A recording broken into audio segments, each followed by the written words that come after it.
What's up, guys? Welcome to 49ers therapy session, 49ers versus Bears post-game show. I'm joined by the one and only Niners sickness, and we're going to be discussing today's 49ers Bears game. But before we do that, let's roll the intro. Roger Goodell. With the third pick in the 2021 NFL Draft, the San Francisco 49ers select Trey Lance.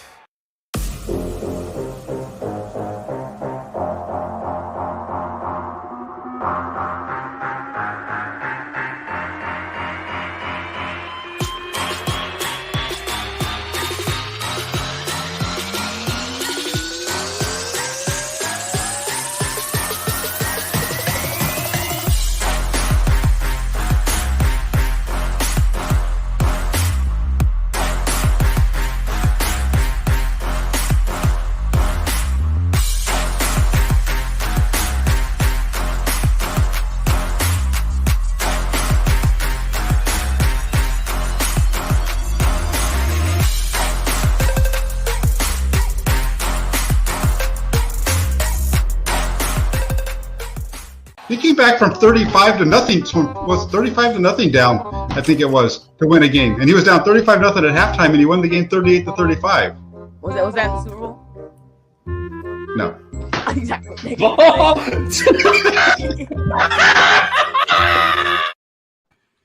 That's good. That was for the people that like. I have that at the end.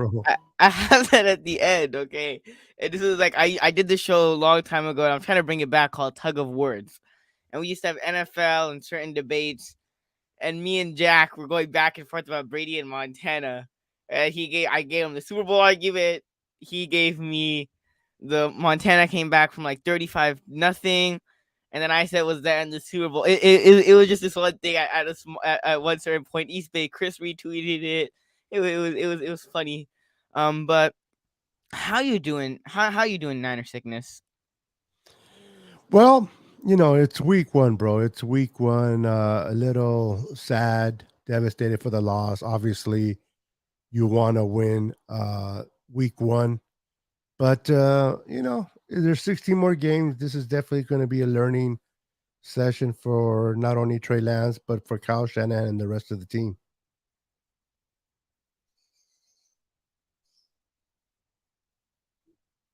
Yep. It's tough. I mean, this was a game that the 49ers should have won. They were favored to win this game, and then to obviously come out and not win and have the lead at halftime and then not end up winning this game. It's rough. It's always rough when you know you should win a game. You're up by halftime, and then you end up by the time the game is over, you lost. Like, I mean, it's tough. Obviously, for the players, it's tough. For the fans, it's tough. Overall, it was a tough game. Overall. Yeah, that normally happens when you have about 11 penalties. Some of them were bogus, called from the referees, but for the most part, those penalties need to be corrected, brother. D'Amico Ryans definitely did not have this defense prepared for this game. People want to blame the weather. I tell people the Bears played in the same weather we did. Mm-hmm. So there's no excuses other than learn from this and move on. You know what I mean? Turn the page. It is what it is. Yeah, well, without further ado, let's talk about the game. And obviously, something that a lot of Niners fans were looking forward to was seeing Trey Lance, his first game as the starter of the 49ers. Trey Lance went 13 for 28, completed around 49-50% of his passes, threw 164 yards and 1 interception. What was your overall evaluation of Trey Lance's performance today? And what were some of your thoughts? What were some of your good, some of your bad? What were some of just your overall takeaways from Trey Lance's performance? First performance of the season.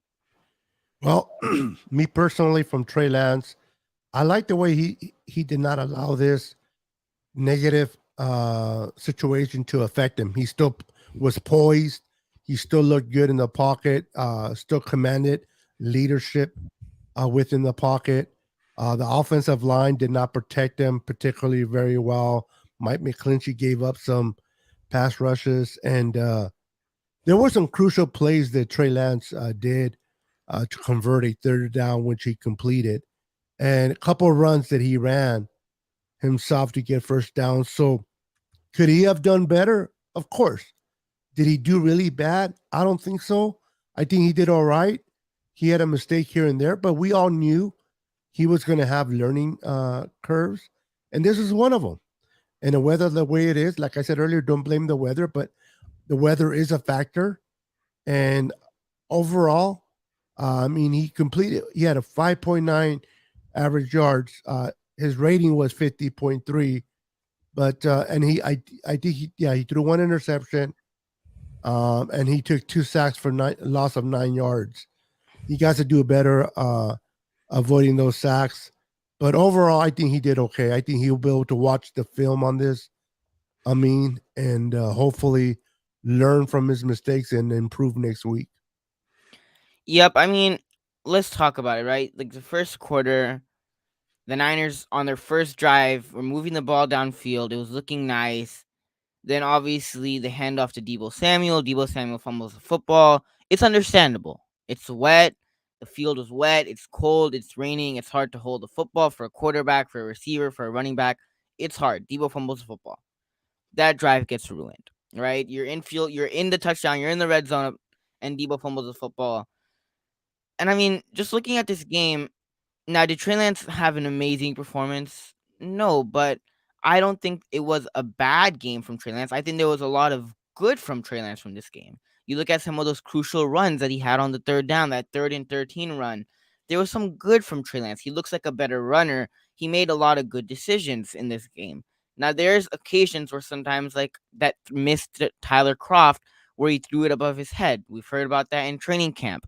He misses high sometimes, and we heard about that, like, I think one of the last days of training camp where Trey Lance threw like 3 interceptions, and a lot of them were just him missing high.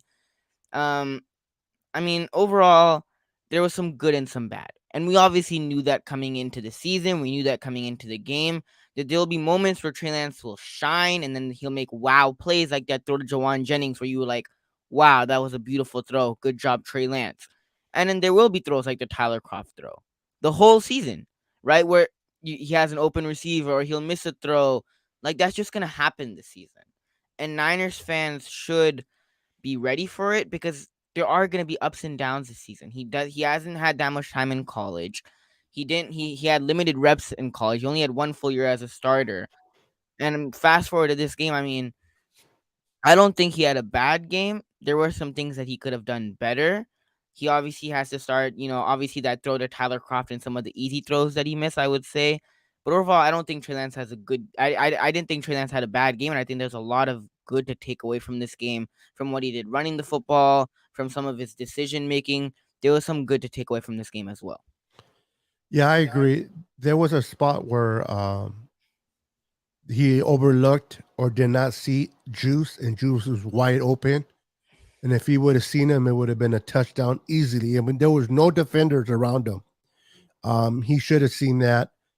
But, hindsight 2020, right? After the fact, we can all point out that he should have seen him. But when you're running for your life and you're playing in that rain, it can take a factor. So he'll learn from this. I mean, I believe he'll learn from this. I think he'll look at the film.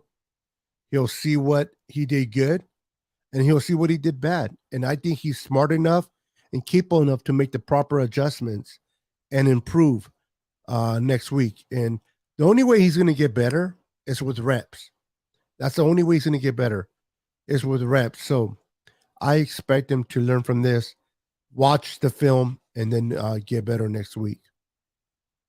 Yeah, there was one play that I would say that I was like not upset, but I was like Trey Lance could have done better, which was, I don't know if you agree with me on this one, but it was a red zone play. I think it was like 3rd and goal. And he had pretty good time in the pocket, had more time than he had pretty much that whole game. And I heard that Ross Dwelly was open and he didn't hit Ross Dwelly, and I think he got sacked, and it was 4th down and 9 and kicked a field goal. But there was one play in particular that I think Trey Lance had enough time. He just wasn't able to make a decision or get the ball out. Yeah. Yep. I mean, those are certain things, though, right? Like those things like that, where I'm like, those are things Trey Lance will learn just based off getting more reps and playing more drives and snaps. Because like even that Eddie Jackson throw, maybe he didn't see Eddie Jackson, but the more he plays, the more he'll understand, and the more that he'll like, no, okay, the more he'll understand, like, okay, this is a throw I can make. This is a read, or this is something that I can do, and this is something I can't do, right? And the more that he plays, the more he'll learn how the game is in the NFL. The more reps that he gets in training camp and in the games, I think that'll help him a lot. But overall, like I said, I don't think it was a bad performance from Trey Lance. I think obviously he could have done better. I mean, the offense as a whole could have done better. The offensive line, now there were certain times I would say yes, Trey Lance gets the blame, but the offensive line wasn't great either. McGlinchey, I have this one play, it was 3rd and 7. It was a second 49ers offensive drive, and McGlinchey gets beat and Trey Lance gets sacked. I mean, McGlinchey, he wasn't bad in the run game, right? But we already know McGlinchey isn't bad in the run game. That's his strength. But in that passing game, McGlinchey wasn't good. Now, McGlinchey is a solid player, and I said this before. I said it with 49er minded. McGlinchey is a solid player, but McGlinchey in pass blocking, he just isn't. He just isn't it, and he hasn't been it. Right? I think Burford had a good game. Banks was okay, somewhat okay, but I thought Banks also played better than McGlinchey. Brendel was fine today, but I mean, and Trent obviously is Trent Williams, but McGlinchey, I mean, McGlinchey, he struggled a little. He struggled in that passing game. He sure did. And we, you would think that by now, Mike McGlinchey would get better at that. It seems like he's always struggles. We all know he's great at the run protection. He can open up lanes, and he did that a few times. But he needs to get better in that pass protection. And that's a concern. That's really a concern going forward. How well is McClincy going to be able to hold up? Is he going to be able to do just okay? Now, with that said, he is still the best right tackle that we have on the roster. Yeah. I wouldn't put my trust in anyone else but him, and that's good and bad because he's not great, but he's not bad. I just hope he wins more than he loses in the next 16 games for sure. Yeah. Moving on, let's talk about this offensive line. I mean, we briefly tapped into it, but what was your overall thoughts on this offensive line? I mean, this offensive line, some of the players like we talked about, I think they did fine, but like, like players like McGlinchey and even like some of the rookies, I mean, they weren't perfect, but I thought Burford and Aaron Banks, I thought they played relatively well. I thought Brendel played relatively well, but it was just McGlinchey. And I mean, should we be really surprised about McGlinchey? Because honestly, it's one game, right? So I'm not gonna overreact too much. I'm not gonna bash McGlinchey too much. But even last year, before McGlinchey's injury, McGlinchey, like his whole career wasn't good in the passing game. And even last year, when we had Laken Tomlinson and we had Alex Mack, McGlinchey would be that liability in that passing game. And I look back to that Arizona game, McGlinchey would get beat. Now, obviously, he was going up against JJ Watt, but McGlinchey's strength has never been his passing game. And for whatever reason, throughout his whole career, he's never been able to get better at it. He's always been great in the run game, but he's never been able to improve on that passing game. And even today, I mean, the conditions weren't great, but still, he got beat numerous times passing and in passing plays. Yeah, definitely. And that's something that we're going to need him to hopefully be able to do better. I mean, it's his 5th year. I mean, if he hasn't got it better by now within his 5th year, I don't know. I just, like I said, the only thing I can hope is that he wins more than he loses. He's going to lose some battles, definitely in the pass protection, but hopefully he'll be able to win more than what he loses. And hopefully Trey, as he begins to develop and get better, he can kind of avoid the right side and kind of move to his left. But we'll see what happens. But I'm still confident in Mike McGlinchey going forward. I think he'll be okay. This weather was, like I said, again, I don't want to blame the weather, but it was a factor. And when you have weather like this, a lot of things are going to go wrong in this weather. So, but overall, I think Aaron Banks did okay. Spencer Buford did okay. We know, like you said, Trent Williams always is fine, and surprisingly, Brundle wasn't too bad. Um, Yeah, he there's wasn't at hope all. there. There's Yeah. actually hope there that this offensive line, the more reps they get together, I think this offensive line will be okay. I think the weakest link will be, unfortunately, at the right tackle. If Mike McClinchy plays well, the rest of the team, the rest of the offensive line will be fine. Yeah, this offensive line, I think it'll be fine throughout the rest of the season as long as we don't have any major injuries. And like I think, like you said, the more this offensive line gels together, the more they practice together, the more they play together, I think this offensive line will be fine. And obviously, this season there will be ups and downs with this offensive line because it's not even just McGlinchey, but there's new faces on this offensive line. Aaron Banks is a new starter. Jake Brendel's a new starter. Spencer Buford is a new starter. So obviously there will be ups and downs with this offensive line because there's a lot of young guys on this offensive line. There's a lot of guys that haven't played or haven't been a starter for the 49ers. So there will be ups and downs, but I think, like you said, the more that they practice together, the more they play in games together as the season progresses, I think this offensive line will be fine as long as we don't have any big injury. Like, for example, if Trent Williams goes down, or like McGlinchey goes down, as long as we don't have any injuries, I think this offensive line should be fine as the season progresses. Yeah, I agree. As a whole, they'll get better. I'm very excited to continue to see Spencer Buford grow, and I continue to expect Aaron Banks to get better alongside Trent Williams. You can't go wrong when you're next to Trent Williams. So I think this offensive line, as they begin to gel and as they begin to work as a one, they'll get better. They're going to get better. And the better the offensive line is, the better the run game, the better play we're going to get from Trey. So, did we lose this game? Yes. Was it devastating for a lot of us Niner fans? Yes. Is it the end of the world? Absolutely not. This team is resilient. We'll get better, and we'll move up. Yup. What is that? Is that you? Nope. Well, moving on. I mean, a lot of people were talking about it all over 49ers Twitter, which was the penalties. And I mean, my goodness, the Niners with penalties. The Niners had like 10, 11 penalties for 90 yards. This 49ers offense was struggling mightily. Not 49ers offense. I mean, this 49ers team was just getting called on crucial penalties. I mean, on third down, Dre Greenlaw got called for one. Aziz Ashir got called for one. I mean, this whole team with penalties and not being a disciplined football team, at least in this first game, penalties was a huge factor for this team. And I think penalties really hurt this team in this game in particular. You look at the Niners team offensively, they could have capitalized on more plays, and they had some plays, and they had some drives where they started off on good field position, but they weren't able to capitalize. And I mean, even on defense, right? Like, we know defensively, the defense was fine. That first half, Justin Fields couldn't do anything. Then obviously he has that miraculous throw to Dante Pettis, which we'll talk about that a little bit later. The Dante Pettis revenge game. Nobody was around Dante Pettis. Oh my goodness! Yeah, I had That to. was It had to be him, right? It had to be him. I mean, like, and that's it. And even before that, he was struggling that game. Like, even on kick return and stuff.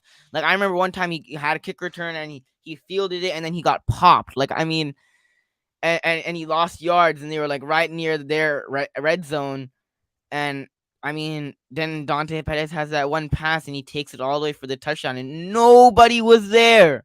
Nobody was there. I don't know who was on that, but for whatever reason, Dante Pettis was just left wide open and he did his thing. Yeah, that was on Greenlaw. Greenlaw should have been on him.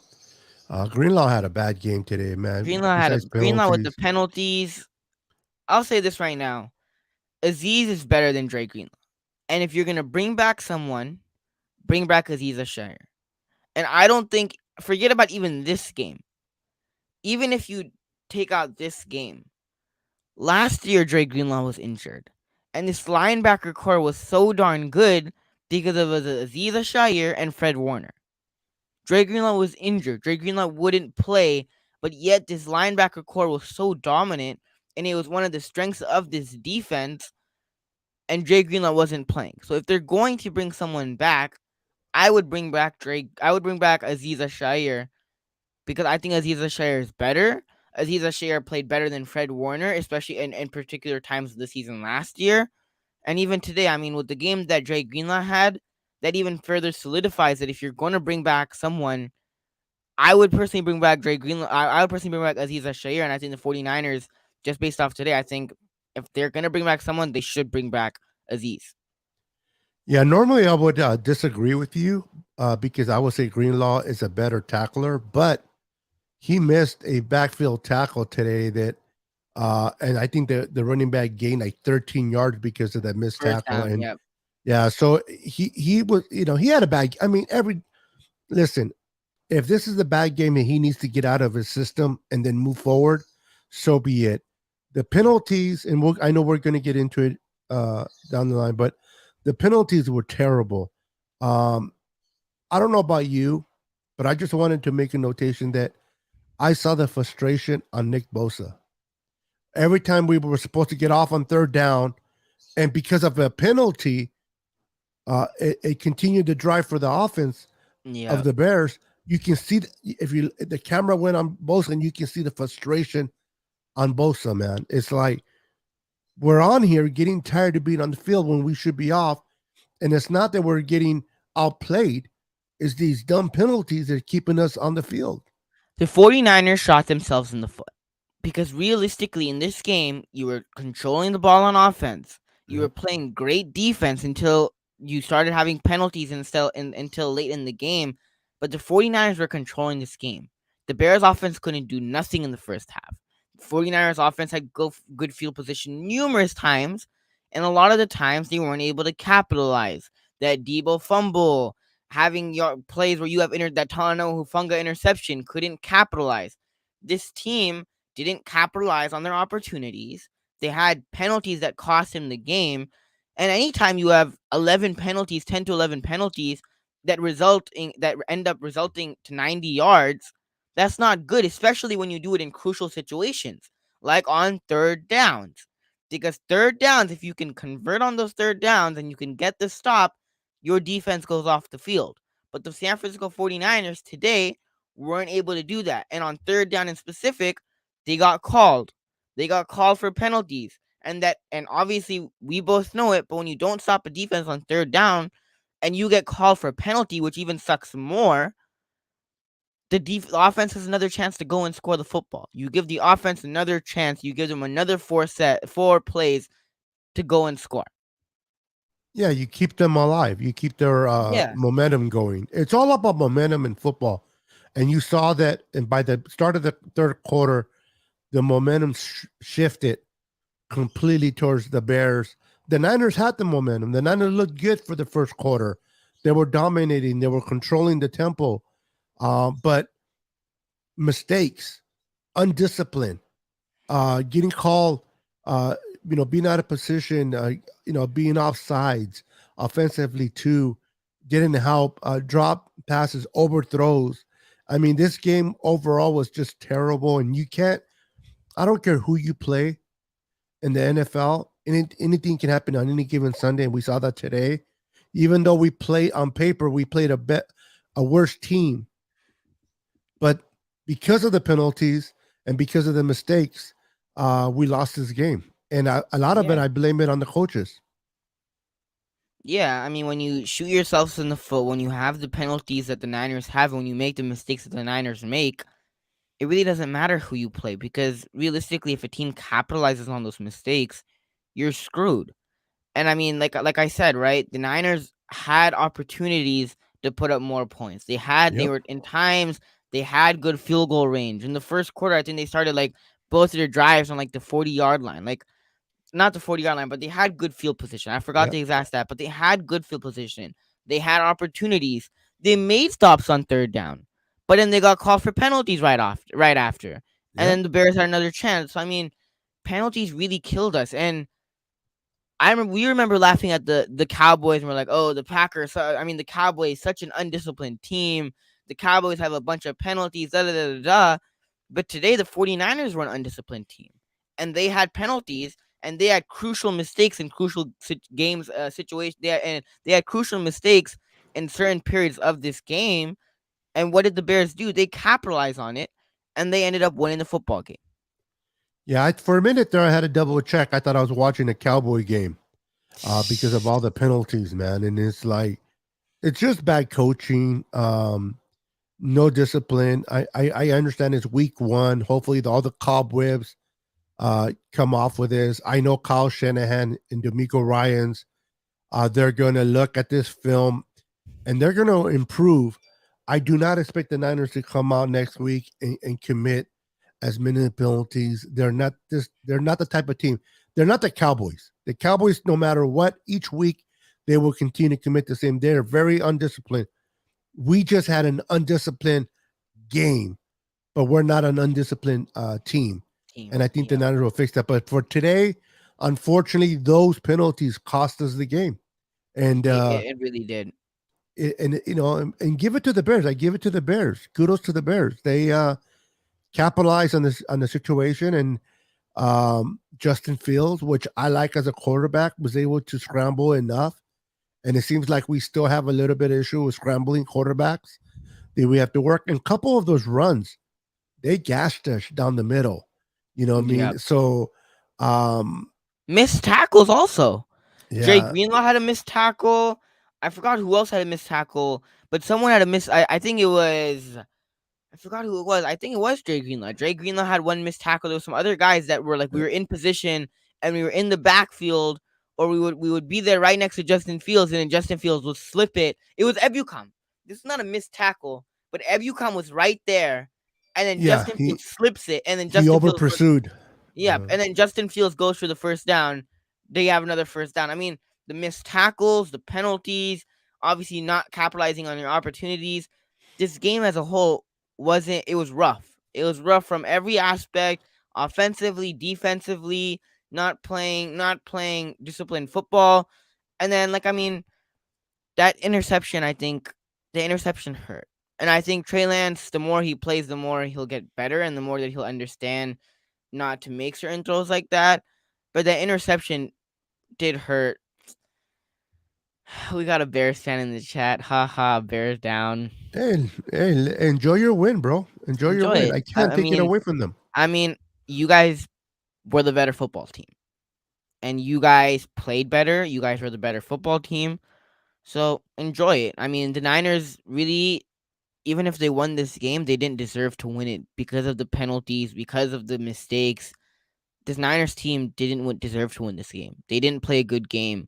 And the Bears just played better football than the 49ers. They didn't have as many penalties.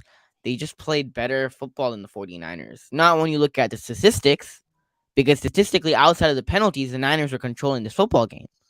Yeah. But when you look at just watching this game, the Niners were undisciplined. They didn't capitalize on their opportunities. It wasn't a good game for the 49ers. No, it wasn't. And, and I'm the type of guy myself that I'm not a guy that likes to use excuses. We lost because of this. We lost because of that. Facts are facts. Penalties were part of our that contributed for us losing. But the Bears did enough what they had to do. The Bears still had to score touchdowns. The Bears still had to move the ball. Justin Fields still had to maneuver out of that pass rush and get the ball down the field to Pettis, out of all people, for a touchdown. Now, there's some good and some bad in this. I know we've been talking. There's some good things that we can talk about too that I was enjoying. But one of the things the bad that I don't like is that we lost Elijah Mitchell. And I want to ask you this, Amin. Why in the world did Kyle Shanahan did not had Danny Gray and TDP inactive and only went with two running backs? And as soon as Elijah went down, we only had Jeff Wilson Jr. out there. And Jeff Wilson Jr. wasn't great today. Here's what I like. You mentioned Elijah Mitchell. I heard Elijah Mitchell after the game had a big knee brace on, which isn't a good sign. We don't know how serious it is. I didn't hear that, but that's not good. He had a big knee brace on. So I think Grant tweeted it out that after the game, Elijah Mitchell was wearing a big knee brace, which isn't a good sign. Now, obviously, if it's serious, that isn't great for the 49ers. But here's what I will say. Like, I mean, I don't even think you needed to put Elijah Mitchell out there today. Or even Javon Kinlaw. Like, Javon Kinlaw went down in the first quarter. Now, I don't know if you might agree with me or disagree with me, but Javon Kinlaw went down in the first quarter, or like the first or second quarter. And in my mind, I was thinking, and if luckily it wasn't serious and he came back, but in the back of my mind, I was thinking, it's raining, the field is soaking wet. It could be one slip or one play with his knee, and he could go down, and he could be injured for numerous weeks. Why put Javon Kinlaw out there? And he put Javon Kinlaw out there. Now, luckily, it wasn't serious, but like certain players, like I mean, losing Jason Verrett last year, I feel like with this Niners team and with those injuries, I feel like Kyle can do a little bit of a better job by being conservative with some of these players. And in this game, obviously, we ended up losing, but I feel like Kyle Shanahan could be a little bit more conservative with some of his players, especially like if Javon Kinlaw went down and he missed 6 to 8 weeks or he got hurt seriously, that would have been a bad sign for the 49ers defense, and that would have been bad. And luckily, it wasn't anything serious. And you said Danny Gray and TDP. Jordan Mason didn't get any carries today. I don't know why Danny Gray Well, he was wasn't inactive. He wasn't active either. Jordan Mason was inactive also? Yeah. If you think about it, if TDP is not active, Jordan Mason's not going to be active. He's in the lower part of the chart. That's ridiculous. You cut Trey Sermon, and in this weather, Elijah Mitchell did get hurt. So the fact that Kyle didn't at least roll out one more running back, that's ridiculous. I wonder why TDP was inactive. I wonder why Danny Gray was inactive. I wonder why, obviously, Jordan Mason, fine, I understand. But in this type of condition, in a game where you're playing in the rain and the field was soaking, like even during field goal kicks, like it was wet. And then nearing the end of the game, I mean, you couldn't even see the field. Like it was so hard to see everything, but it was so badly pouring. The field was soaking. Like, I mean, water was coming out of the field. Like it was insane, right? It was a bad, like, I mean, I'm grateful I wasn't at that game, because for the people that were at that game, the Niners ended up losing that game. And then you're sitting for 4 quarters, 15 minutes each quarter, having rain fall on you hard, and you're soaking wet and it's cold, and the 49ers end up losing that game. Like, it must have been rough if you went to that game. But I don't understand why Shanahan, in that situation, when you know it's a bad weather game, not roll out TDP or another running back and just have Jeff Wilson and Elijah Mitchell. Especially, we know that Elijah Mitchell got hurt. We don't know how serious it is. But in that condition, and knowing the Niners football team that has been a team that has been hit with the injury bug this season and in the past, I think Kyle Shanahan should have put out someone else.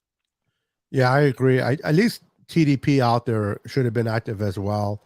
I'm pretty sure he has his reasons. Now, to your point about Javon Kinlaw, listen, I don't want Javon Kinlaw hurt either, but this is a competitive football team. This is a competitive team. You're trying to win week one. And I'm a firm believer that you always play your best 11 on offense and on defense. And injuries, as bad as they are, is part of football. And all my life, I always lived a life of no fear and no regret.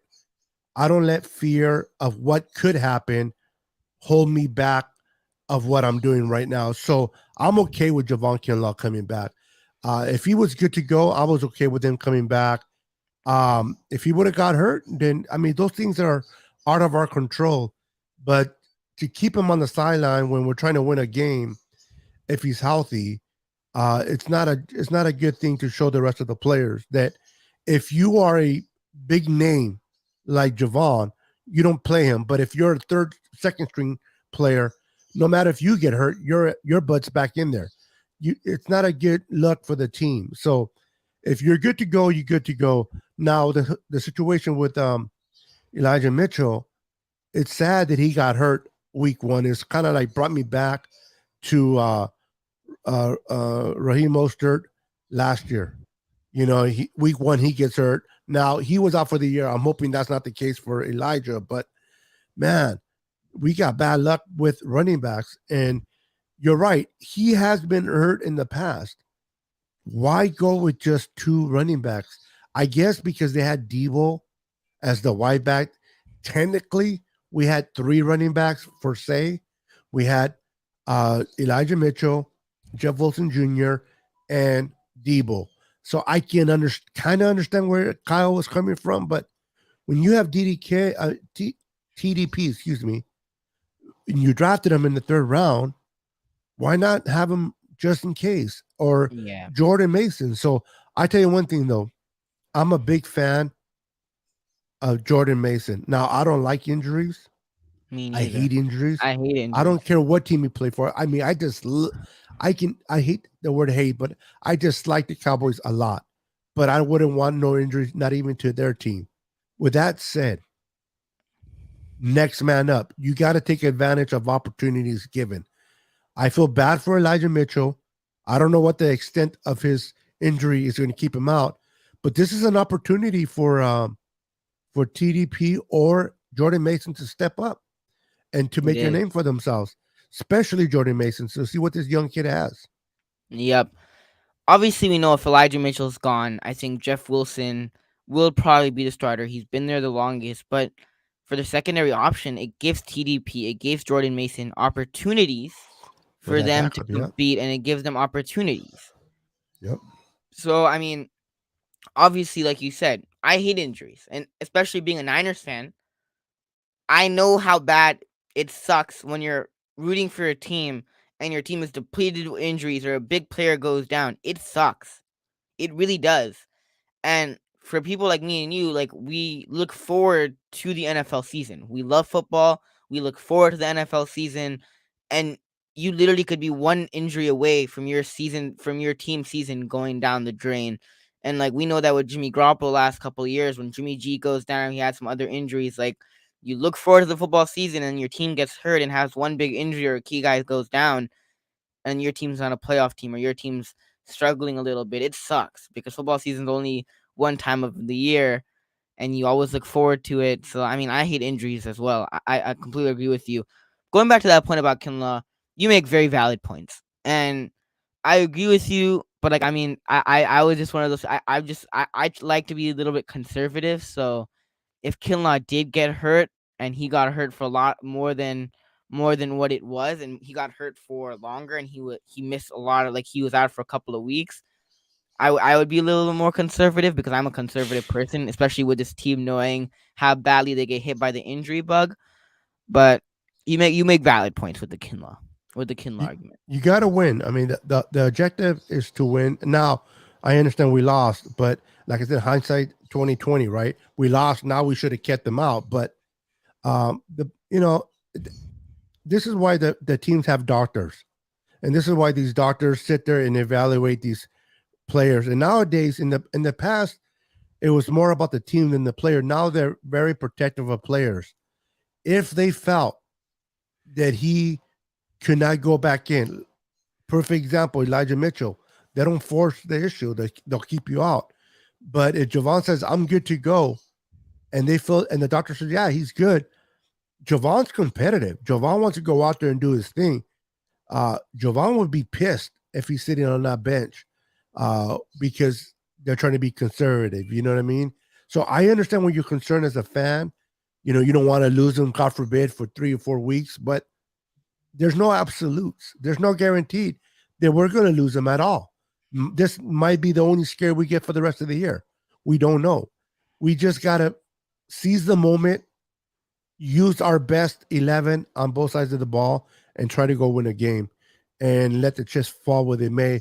Unfortunately, sometimes we lose some players, sometimes we don't, but that's part of football. Yep. Well, speaking of Javon Kinlaw and this defense, what was your thoughts on this whole defense and this defensive performance overall? You look at this 49ers defense and you look at the first half, they were dominating this football game.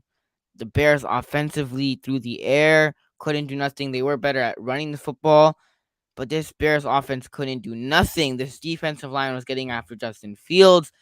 We'll talk about, in my opinion, the MVP of today, which is Talanoa Hufanga, a little bit later. But this defense, I mean, we know coming into the season how talented this defense was and is, and they showed it. I think now obviously they did struggle, and obviously some of the penalties that we have to clean up. but you saw the talent. You saw the potential out of this defense today. This defense can be a top 5, if not the best defense in the league. They have a great linebacker core, in my opinion, the best linebacker core in football with Greenlaw, Aziz, and Fred. Charvarius Ward had a great game, which was their big offseason acquisition. He had a great game. There was one deep pass to Brian Pringle, who was a former Kansas City Chiefs receiver, and Charvarius Ward was stride for stride. He went stride for stride with Byron Pringle, and this defense. You saw the talent, you saw the potential, and this defense isn't even at full strength yet. Imagine Jimmy Ward coming back. Talanoa Hufanga, I mean, he played out of his mind. He was the MVP in my opinion today. He was amazing. Had 11 tackles today, had an interception, had 9 solo tackles, 2 assist tackles. I mean, he was a dog. He was out there, he was making plays, he was everywhere. He was dominating this football game defensively, and he was just great. But this defense, you saw the potential out of them. We obviously talked about penalties, certain things that to clean up.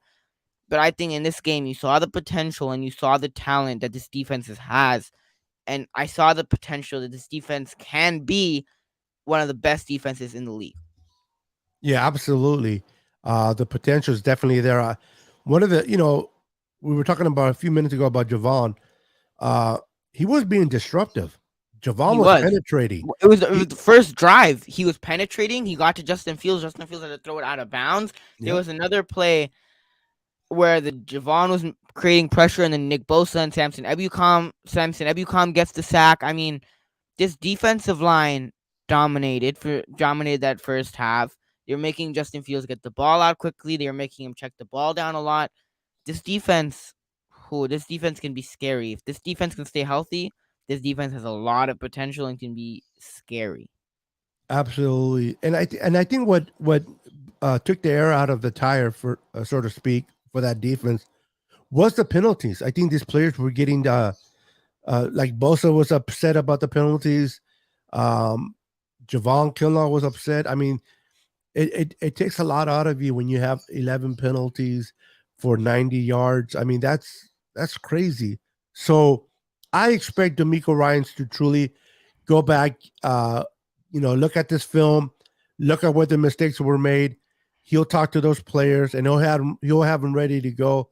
I do not foresee the same issues next week. And on the bright side, and we'll talk a little bit more in depth about Talanoa Hufanga, you're right. He had an MVP. There's a lot of things. Bosa was penetrating. Javon Kinlaw, Eric Armstead, Samson had a sack. So Charvarius Ward played well. You know what I mean? And then we still, Jimmy Ward's going to come back in the 4 weeks and be added to this team. So there's a lot to look at. And Mooney he was well as advertised.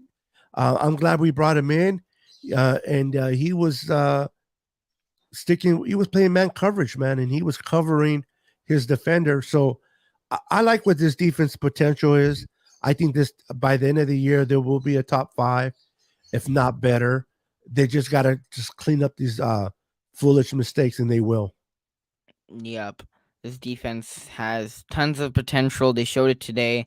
And the interception by Talanoa Hufanga, who we'll discuss in the next topic. But even Sean Gibson, who got activated today from the practice squad, he should have had an interception. But then I think he either dropped it or missed it. He dropped one. Otherwise, this Niners defense week 1 would have had 2 interceptions, which as a Niners fan, we don't see that a lot, having interceptions, having turnovers, defensively getting picks. We don't see that a lot. And we haven't seen that a lot. And already week 1 almost having 2, and one of them was dropped. I mean, that's great. It's great to see.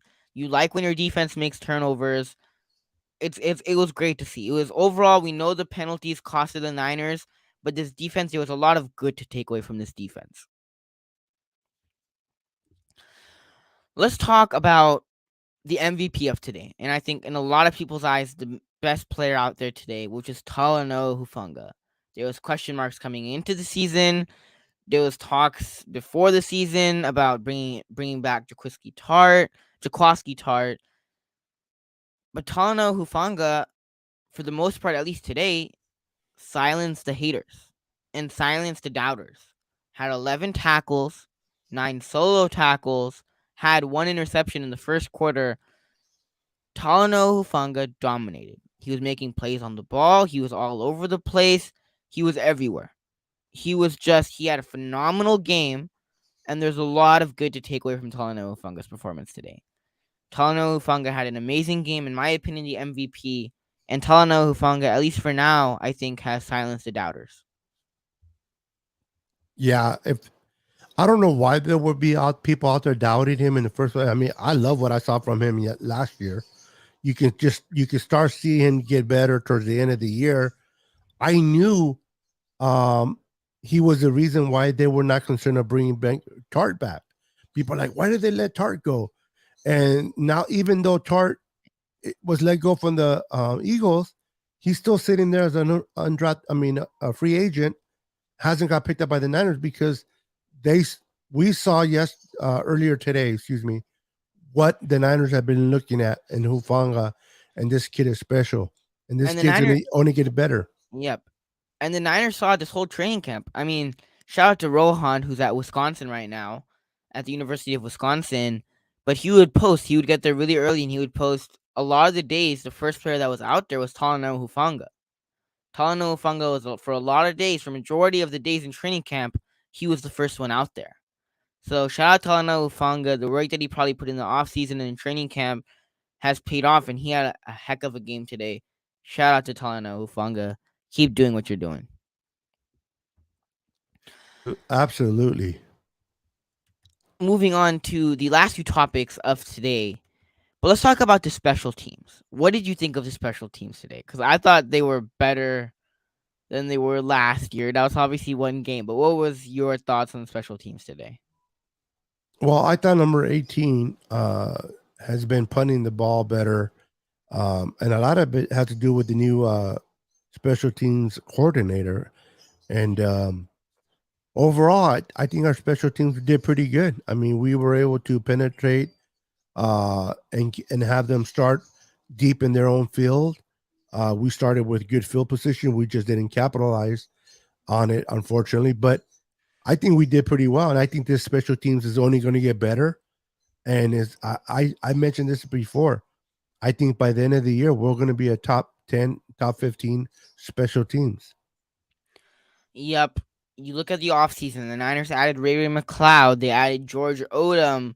They improved the special teams. They added pieces to the special teams, and the special teams had a really good game today. I think the special teams definitely improved from last year. I think, obviously, I think Brian Schneider's the new special teams coach, if I'm not mistaken, from Seattle.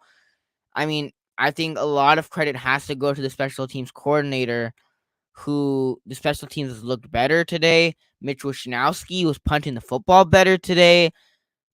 I was happy with the special teams. I think they improved. I think Ray McLeod also had some pretty decent returns.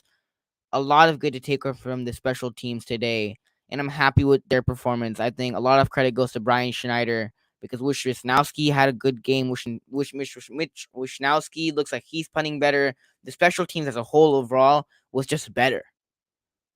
So shout out to Brian Schneider. I think he did a pretty good job there, and so far the special teams has looked way better. Yeah, absolutely. And they're going to, like I said, they're going to get better as they begin to gel with one another. I love that they were able to bring Malik Turner back because I think he's a great gunner. And they were able to activate him to the squad, and he played out there, and he was great. This team is going to get better. We just got to correct the little mistakes as the penalties. And once you get the defense, offense, and special teams gelling, we're going to win a lot of games.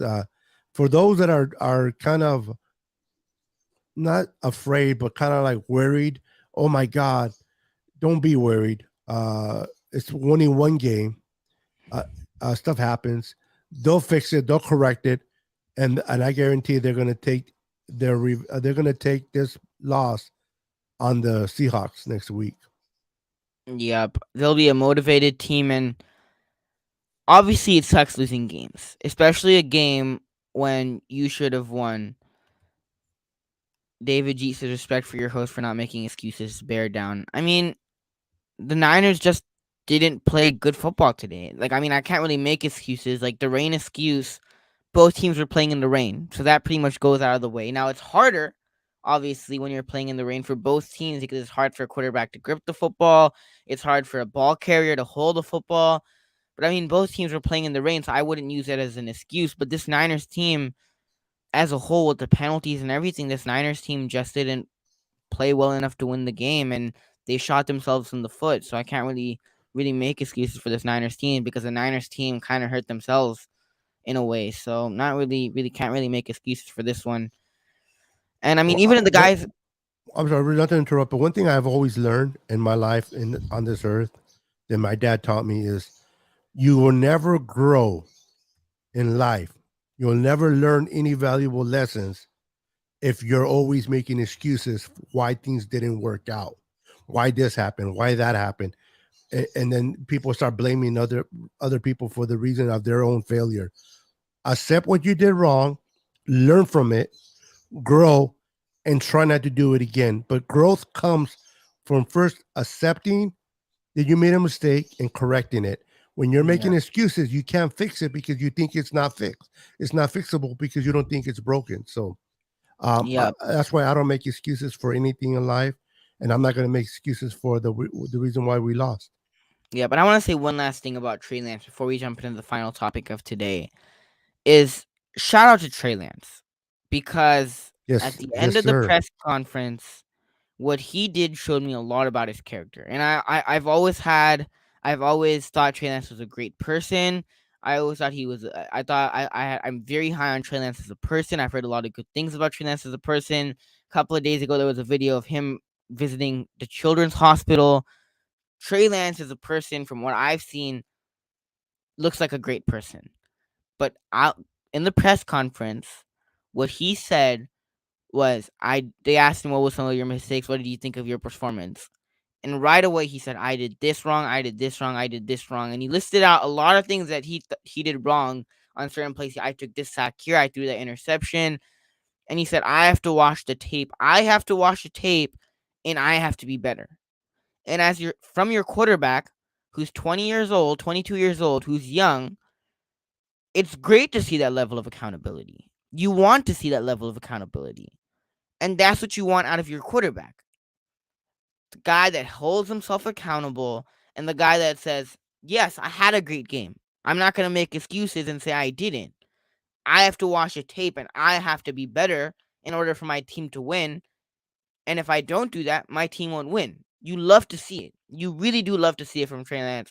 And I just love the person that Trey Lance is.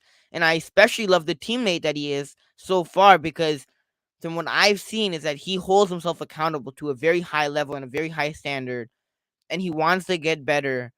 And he wants to be better. And the games in games that he has like this, he holds himself accountable. And I know Trey Lance will watch the tape and try to bounce back from it next Sunday. Absolutely. Absolutely. The kid is phenomenal. The kid has been raised by great parents. One of the reasons why the Niners took him, and I'm not saying Justin Fields or Mac Jones are bad people, but Trey Lance is a very humble kid. He's one that is always going to put his fingers at himself. He's never going to point fingers at anybody. He's going to be a natural leader. And when things go wrong, he will accept the issues as being his, not nobody else's. And that's one thing I love about him. He will watch the film. He will look at what he did wrong, and he will make his proper adjustments. And the coaches will help him. And I said it, and a lot of people already know this. The only way he's going to get better is to take his lumps, to go out there and learn. And the more reps he gets, the better. Peyton Manning said that his brother Eli played 6 games. He started 6 games. He said he learned more from those 6 games that he started with the Giants than the 10 games he sat behind Warner with the Giants. So, yes, you can learn by holding the clipboard, but you're only going to get better by seeing the live ammunition come at you, and you're seeing the defense, what they're throwing at you. Today's film, he's going to see a lot, and hopefully he'll correct what he needs to correct, and he'll continue to grow. I expect Trey Lance to be really, really good in the next few years, man. Yep. I mean, just What's the up, work David? ethic. The work ethic. What's up, David? Thank you for tuning in, and thank you for some of the Bears fan. We have David G, who I think is a Bear fan. He said Bear down. Shout out to Yeah, a what's new up, David 49er G? fan. I think WPO Wolfpack International. He says 49er Empire. Thank you everybody for tuning in. We've Brian had Cup is here. What's up, Brian? Brian Culp is also here. Shout out to him tuning in. I have amazing moderators, Brian and David. Appreciate you guys for always tuning into the shows. We've had I think we had 12 to 15 people out here at one point. So I appreciate everybody who's watching. Appreciate the support. Obviously, it's great when people are watching your content and interacting in the comments. So obviously, it makes the show more engaging. It makes the show more fun. Absolutely. And one last thing before we jump into the last topic is, yes, I feel like a lot of people with that Trey Lance and what he did in that press conference don't look at it enough, because I'm going to go back to this example. Baker Mayfield last year with the Cleveland Browns. There was games where he would struggle. There was one game in specific where he struggled against the Detroit Lions, and in the press conference they asked him, "What do you think of the booing fans?" And he said, "I wish I could go to their work and boo them," or he said something like that. Instead of saying, "I didn't have a good game," which I'll be honest, he didn't have a good game because it was a really competitive game against the Detroit Lions, which it shouldn't have been. And I'm not trying to diss the Lions. I think the Lions are amazing. I think the Lions they have a great guy in Dan Campbell. I think this Lions team, if they can add a few more pieces and build this roster and this Lions team, they're made of the right stuff. This Lions team is made out of the right stuff, from their coaching to their players. They're made of the right stuff. But Baker Mayfield said, I wish I could go and boo I wish I could go boo the fans at their jobs, instead of being accountable for himself and saying, I could have done this better, I should have done this better. Now, I think obviously he held himself accountable, and I think he holds himself accountable. But hearing that from Trey Lance at such a young age, there's a lot of good to take away from that. There is. And I was just looking at the game against the Eagles. The Eagles are a pretty good team this year, and the Lions only lost by 3 points. So I mean, it's still a loss. But to your point, I mean, the Lions are in Campbell.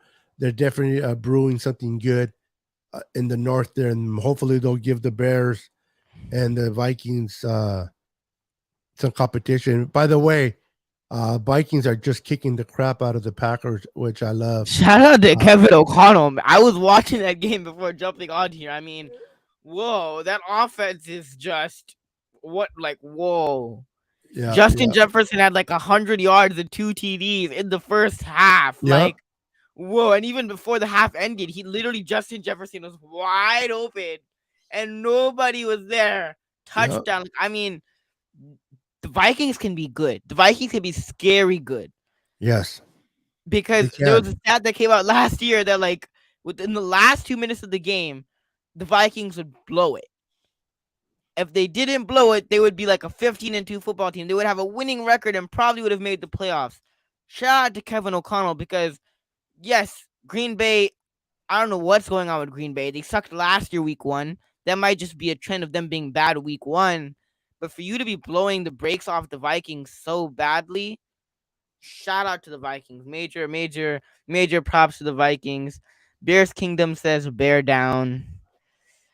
Yeah, man, you guys won it. Congratulations. Quick, whoever has Patrick Mahomes for their fantasy quarterback, holy cow, 360 yards, 5 TDs. Yeah, I see. That's the thing. I have Mecole Hardman, and Mecole Hardman on my fantasy team right now has 10 points, and I'm going up against Clyde Edwards-Helaire. So yeah, that's just great. I mean, Clyde Edwards-Helaire has 2 touchdowns, and he just put up 22 points on me right now. So I mean, great, Mahomes. Yeah. Well, I have Kelsey, and Kelsey gave me he has 8 receptions for 121 yards and 1 TD, so not bad. The only guy that's really doing well for me right now is Justin Herbert. Otherwise, I mean, man, the rest of my team is Struggling. Week one, at least your fantasy football is keeping up with your real football team. I want to win, man. I want to win. Like my team. You're like, if I can't win my Niners, at least win fantasy, right? Exactly. My team ain't winning both. I mean, Josh Allen killed me on Thursday. And then Clyde Edwards-Helaire is killing me today.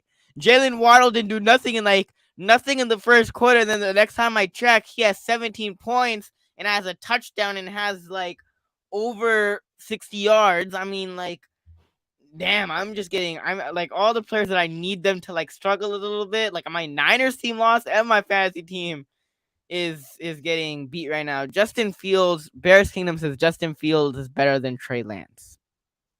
Well, it's too early to say that. I think it's too early to say that. I think I wouldn't go that far either. Lance is in a better situation than Justin Fields. Justin Fields is uber talented. Justin Fields made spectacular plays today. The Bears just need to put players around Justin Fields and pieces around Justin Fields. If they do that, this Bears team is a contender because they have the quarterback. Justin Fields is phenomenal. He is. I like Justin Fields. Have the pieces. Yeah. I thought he played a while in Ohio State. I liked him. I'm a more Trey Lance fan. I wanted Trey Lance, and I'm glad we got Trey Lance. People don't need to understand this. Both players is their second year, but it's really Trey Lance's first year, and Justin Fields' second year. And again, I'm not making excuses. I think both quarterbacks individually are going to be great. And great for the Bears, for Justin Fields, and great for the Niners, for Trey Lance. But as a Bear fan, if you want to say that Justin Fields is better than Lance, hey, it's your right, your opinion, and probably a lot of Bear fans will agree with you. But like Amin said, it is too early, and it's unfair to either player to say one's better than the other. You have to let them play at least 3 years to get a better concept of how good they're going to be, in my opinion. Yep. And they're not like Justin Fields, obviously, in that team won, but Justin Fields he's not in the greatest situation, right? So realistically, moving down the road, and if Trey Lance puts up better stats this year, he does better in the Niners win more football games. That tells you more about this Niners team, or like tells you how good this Niners team is. Whereas if Justin Fields and this Bears team does not end up doing well, then they're not winning as much as the Niners.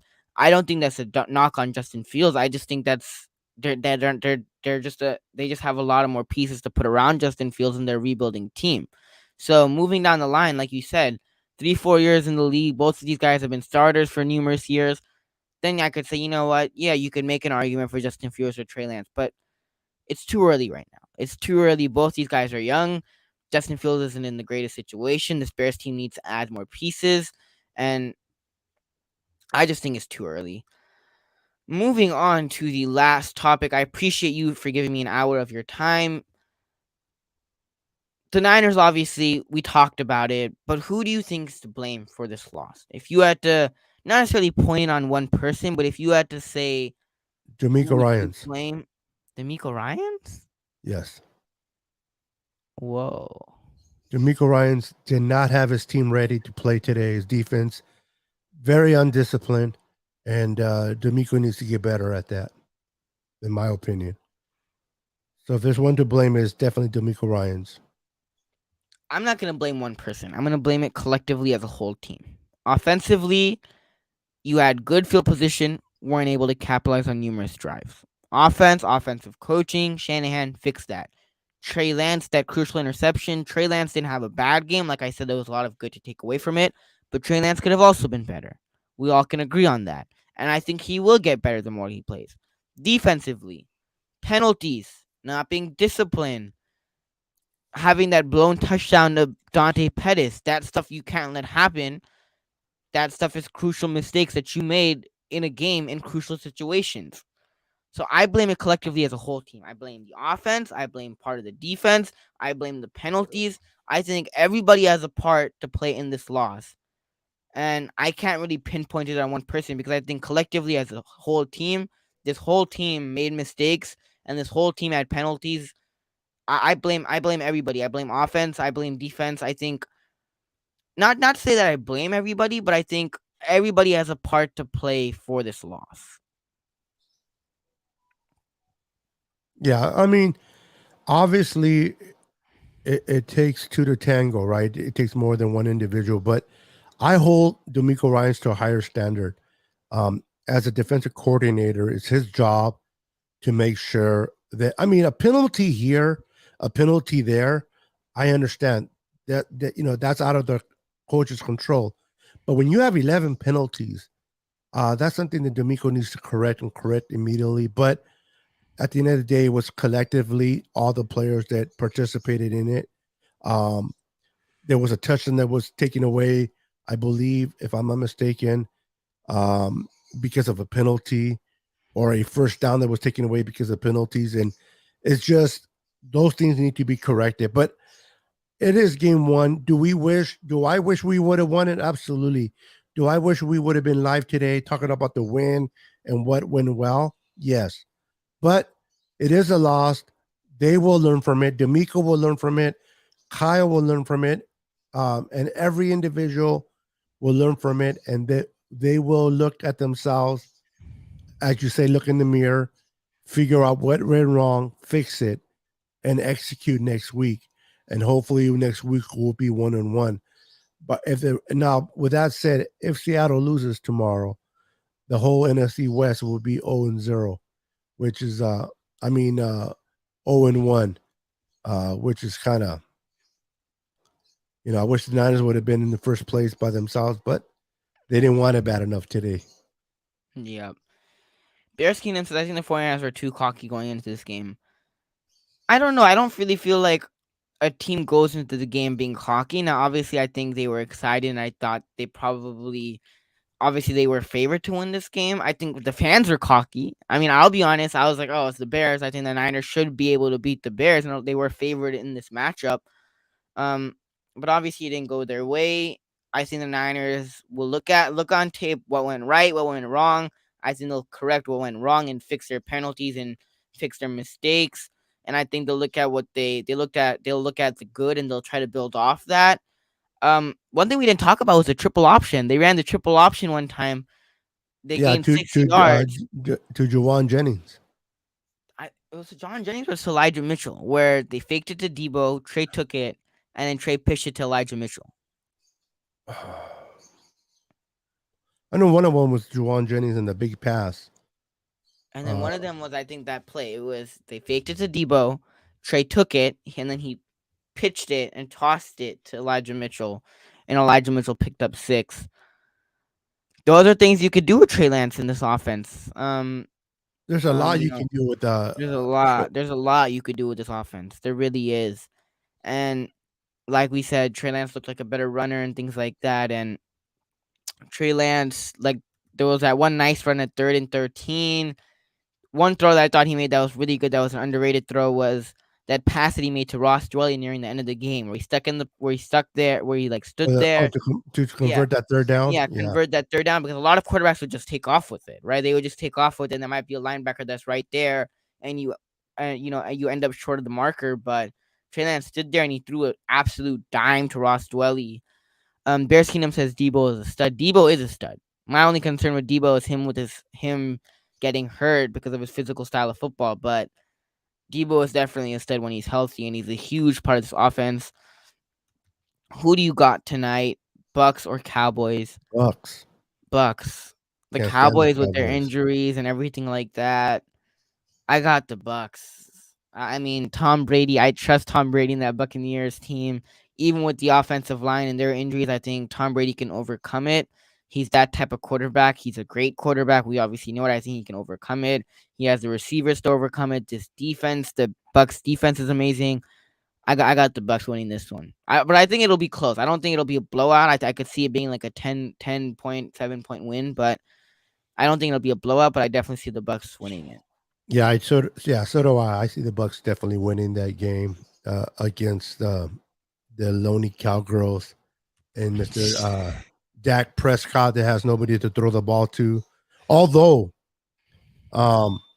what's the name? He better throw it to CeeDee Lamb, because that's my receiver in fantasy football. So if you're gonna throw it to anybody, Dak, don't be stupid. Throw it to CeeDee Lamb, man. He's the only receiver you have. Man, playing fantasy, like, it kind of takes away the fun of your, like, you rooting for your own team at times, because, like, you rooting for your team. Like, I remember last year the Niners were playing the Lions, and I had TJ Hawkinson on my fantasy team, and TJ Hawkinson had some nice catches. I'm like, go TJ, go TJ. And I'm like, wait a minute, I'm rooting against my own team. I'm rooting for the other player to do well, and that goes against my own team. But Yeah, the fantasy yeah, that I'm in, it's an 18 fantasy, and it's 3,000 buy-in. 3,000 buy-in. Yes, sir. Whoa, So dang. heavy hitters on this one. Yeah, That's sir. big money right there. Yeah. Well, I hope you win that league. I mean, that's a lot of money. I hope you win. Do you guys have like a punishment for that league or no? Like, do you guys have like a punishment or? Nope. Just winner takes all. Damn. I hope you end up winning that. Every year we do that. Yeah. Have you ever won? Have you ever won? I won from the 7 times that we played, I won 3. Wow, that's not bad. That's not bad at all. So I'm still playing with house money. That's not bad at all. But I hope you win this year also as well. Well, I appreciate that. Right now, let's see what is my I'm losing by. I don't know if anybody can see this right now. I'm losing but, like, by 6 points. I'm but getting killed right now. I'm losing by 6 points, but all his players has played. He only has Russell Wilson to go, which can be a lot. But I still have CeeDee Lamb and Jerry Jeudy to go. Yeah, I'm getting killed right now in fantasy. None of my players perform. Literally, Robert Woods sucked today. Oh, he only had two. He only had one target. Yeah. What do you expect? All right, brother. Let's wrap it up. Let's wrap this up. I gotta go, but it was fun, brother. It was fun. I appreciate you for joining me on such late notice. I appreciate all the Bears fans in here. I appreciate all the Niners fans in here. Bears Kingdom. Yes, Bears Kingdom. All the Bears fans that were Enjoy in the chat. I appreciate you guys. Enjoyed the win. Enjoyed the win. You guys deserved it.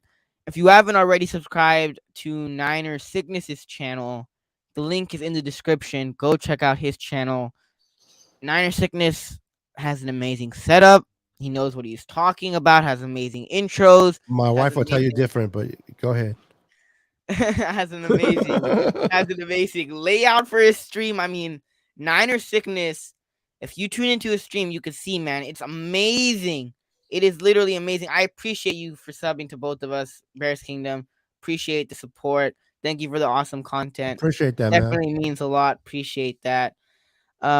Yeah, subscribe to the Niner Sickness. You won't be disappointed. I mean, the layouts for, the overlays, everything is A++++. All right, everything is A++. Set up everything, the content, everything. Subscribe to Niner Sickness if you haven't already. Except the guy behind the camera. No, you're also A+. Don't discredit yourself. Don't discredit yourself. I appreciate that. Thank you know what you're talking about. You've been a Niners fan for a long time. You have the experience. You definitely know what you're talking about. And all your shows are very professional. The layout, from the setup to the intro to everything. Amazing stuff. And if you haven't already followed Niner Sickness on Twitter, go follow him on Twitter at Niner Sickness Podcast. And if you haven't already subbed to my channel, please go do so. It would be greatly appreciated. That basically wraps up the show. Go Niners. We'll see what happens next week, and we'll see you guys next time. Peace.